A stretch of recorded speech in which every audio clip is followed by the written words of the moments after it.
Hi lovely people, welcome back to my channel. I'm Adebimpe, and in this video I'm going to be showing you a simple way to make a durag, and it's going to be as simple as possible. So the first thing I'm going to be doing is to roll up my startup line. I roll up a startup line vertically and horizontally, then I impute the length of the durag.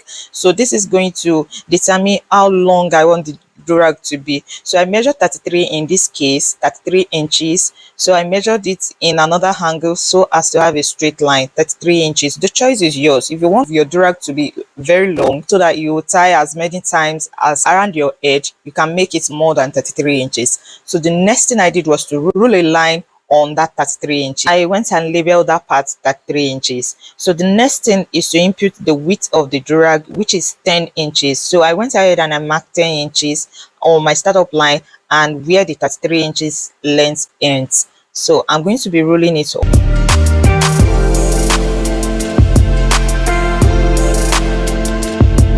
I went ahead and I measured it in the middle part also, just to get a straight line all through. So I roll it up with a straight ruler, just as you see me do. So I went ahead and I labeled that part also 10 inches. So I have 33 inches by 10 inches. So the next thing I'm going to be doing is to measure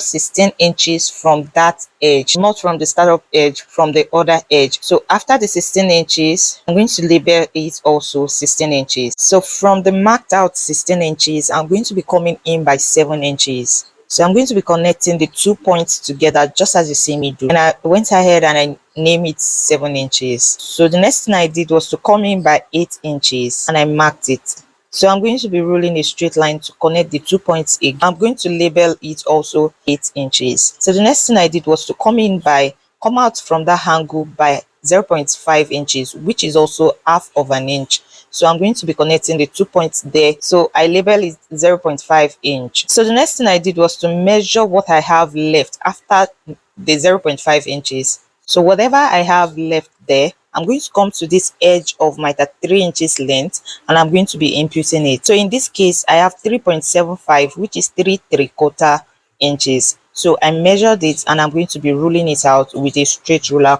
connecting the 2 points together, just as you see me do. I went ahead and I labeled that part 3.75 also, which is also 3¾ So I went in at this startup line by 4 inches. This is just to get a curved edge at that part. I don't need it this sharp, this straight. So I came to the startup line on my 33 inches line and I also came up by 5 inches. So I'm going to blend the 2 points together.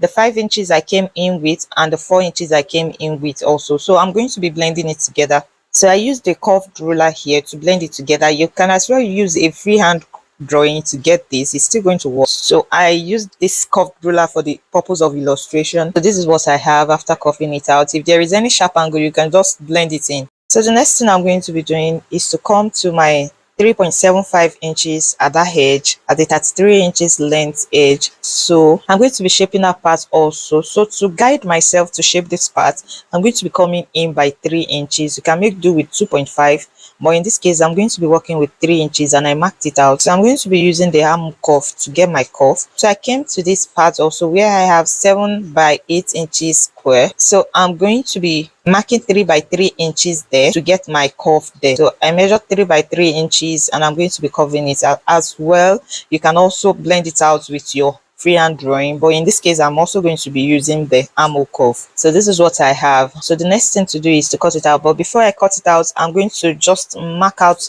rule out the part I'm not going to be needing so that it will guide me in the cutting.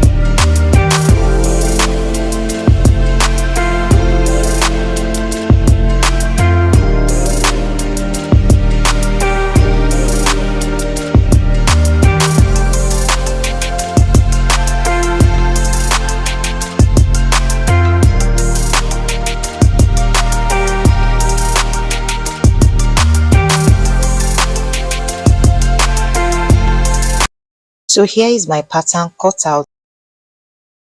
neatly. So the next thing I'm going to be doing is to place it on my fabric on 2 folds. Then I'm going to cut it out. So this is what I have after cutting it out.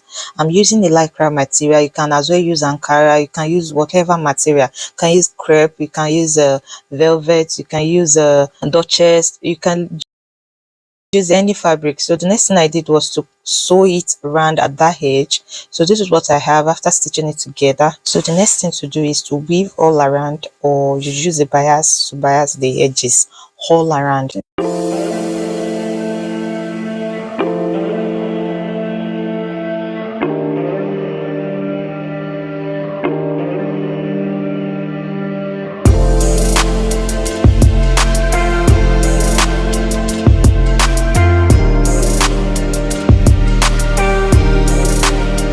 So at this point, we have come to the end of the tutorial.